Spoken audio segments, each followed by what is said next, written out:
Hello guys, तपाईलाई मेरो सबिना नेपाली ब्लगमा स्वागत छ। आज मैले विशेष हजुरहरूको लागि सधैँको लागि उपयोगी हुने हैन युजफुल कुरा लिएर आएको छु।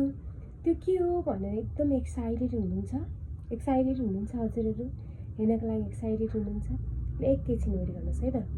के भन्दाखेरि अब हामी नेपालीहरू भन्नाले सबैजना देश विदेशमा जति पनि बस्नुभएका मेरो नेपाली साथी भाइहरू सबैजना जति पनि हुनुहुन्छ नि, हामी नेपालीहरूले चाहिँ बिहान बेलुका पूजा गरौँ न, धुप बालौँ न भन्ने चाहिँ सोच हुन्छ। तर अब कहिलेकाहीँ त इट इज नट पोसिबल हैन। अनि अब अहिले त सिङ्गे धुप बाल्यो भने पनि नेगेटिभिटी भनेर मान्छेले भनिरहेको हुन्छन्।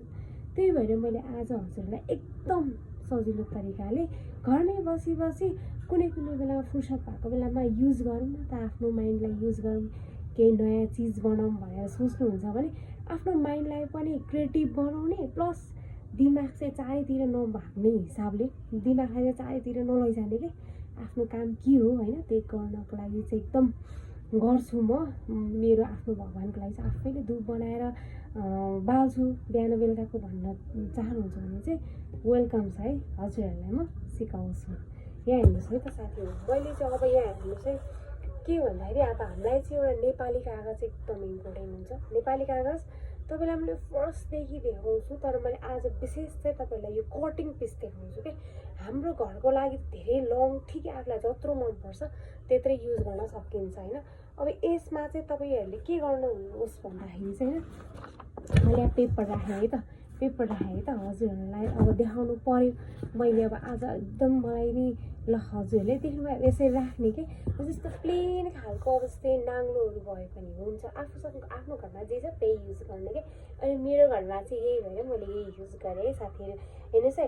अनि अब हामीसँग यस्तो धुलो क्या, धुलो यो हेर्नुहोस् त, यस्तो धुलोहरू पाउँछ नि, यो पनि तपाईँलाई कसरी बनाउने, के गरी बनाउने, अब बास्नादार बनाउने, कसरी बनाउने बास्नादार।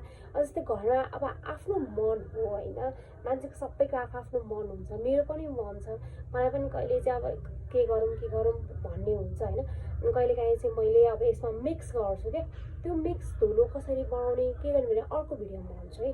तर आज चाहिँ जस्ट तपाईँलाई मैले कटिङ यो पेपर कसरी काट्ने त्यो पनि म अर्को भिडियो बनाउँछु। भने यो धुप पनि कसरी चाहिँ बास्नादार बनाउने, कस्तो खालको धुप हाल्दा बास्ना आउँछ र नेगेटिभिटी हुँदैन भन्नाले आफ्नो मनमा पोजिटिभ मैले यो पालेँ म खुसी छु भन्ने जस्तो हुन्छ नि त। त्यस्तो